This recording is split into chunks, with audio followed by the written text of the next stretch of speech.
VC story teller channel पर आप सभी का स्वागत है। प्राचीन काल की बात है जब धरती पर राजाओं और योद्धाओं का युग था।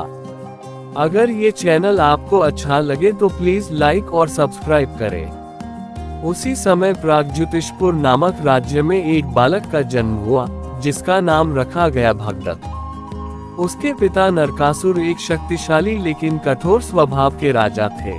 हालांकि उनका नाम सुनते ही लोगों के मन में भय उत्पन्न हो जाता था, परंतु भगदत्त का स्वभाव बचपन से ही उनसे बिल्कुल अलग था।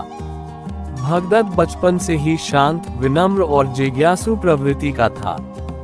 जहां अन्य राजकुमार खेलकूद और शक्ति प्रदर्शन में अधिक रुचि रखते थे, वहीं भगदत्त को ज्ञान अर्जित करने में विशेष आनंद आता था। वह अक्सर राजमहल के उद्यानों में बैठकर प्रकृति को निहारता और जीवन के रहस्यों के बारे में सोचता रहता था। वीडियो अच्छी लगे तो प्लीज लाइक और सब्सक्राइब करें। उसकी आंखों में हमेशा कुछ नया सीखने की चमक दिखाई देती थी। राजा नरकासुर चाहते थे कि उनका पुत्र एक महान योद्धा बने, इसलिए उन्होंने बचपन से ही उसे युद्ध कला की शिक्षा दिलवानी शुरू कर दी। तलवारबाजी, धनुर्विद्या और हाथी घुड़सवारी जैसे कौशल उसे सिखाए जाने लगे।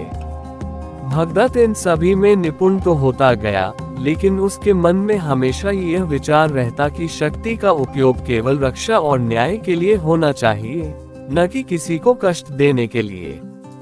भगदत्त की शिक्षा केवल युद्ध कला तक सीमित नहीं थी। उसे वेद, शास्त्र और नीति शास्त्र की भी गहन शिक्षा दी गई। महान ऋषियों और आचार्यों के सानिध्य में रहकर उसने धर्म, सत्य और न्याय के महत्व को समझा। उसके गुरु उसे अक्सर बताते कि एक सच्चा राजा वही होता है जो अपनी प्रजा के सुख दुख को समझे और उनके लिए सदैव तत्पर रहे। ये बातें भगदत्त के मन में गहराई तक बैठ गईं। बचपन में ही भगदत्त ने यह अनुभव कर लिया था कि केवल बल से नहीं, बल्कि बुद्धि और करुणा से भी महानता प्राप्त की जा सकती है। जब भी वह अपने पिता के कठोर निर्णयों को देखता, तो उसके मन में प्रश्न उठता कि क्या एक राजा को इतना निर्दयी होना चाहिए। वह मन ही मन ये संकल्प करता कि जब वह बड़ा होगा तो अपने राज्य को प्रेम और न्याय के मार्ग पर चलाएगा। भगदत्त को हाथियों से विशेष लगाव था।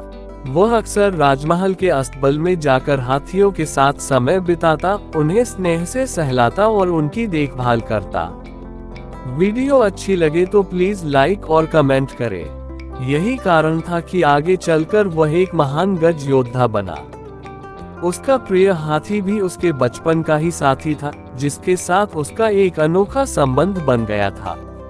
समय के साथ भगदत्त बड़ा होता गया और उसकी शिक्षा भी पूर्णता की ओर बढ़ने लगी। अब वह न केवल एक कुशल योद्धा बन चुका था, बल्कि एक समझदार और न्यायप्रिय व्यक्ति भी बन गया था। उसके गुरु और प्रजा सभी उसके गुणों की प्रशंसा करते थे और यह विश्वास करने लगे थे कि भविष्य में वही इस राज्य को नई दिशा देगा। इस प्रकार भगदत्त का बचपन और शिक्षा उससे एक ऐसा व्यक्ति बना रहे थे जो अपने कर्मों से इतिहास में एक अलग पहचान बनाने वाला था। उसकी सोच, उसके संस्कार और उसकी करुणा ये दर्शाती थी कि वह केवल एक राजा का पुत्र ही नहीं, बल्कि एक सच्चा और धर्मनिष्ठ शासक बनने की ओर अग्रसर था। अगर आपको ऐसी ही रोचक और प्रेरणादायक कहानियां पसंद हैं, तो हमारे चैनल वीसी स्टोरी टेलर को जरूर सपोर्ट करें, जहां हर कहानी आपको कुछ नया सिखाने के लिए तैयार रहती है। Thanks for watching.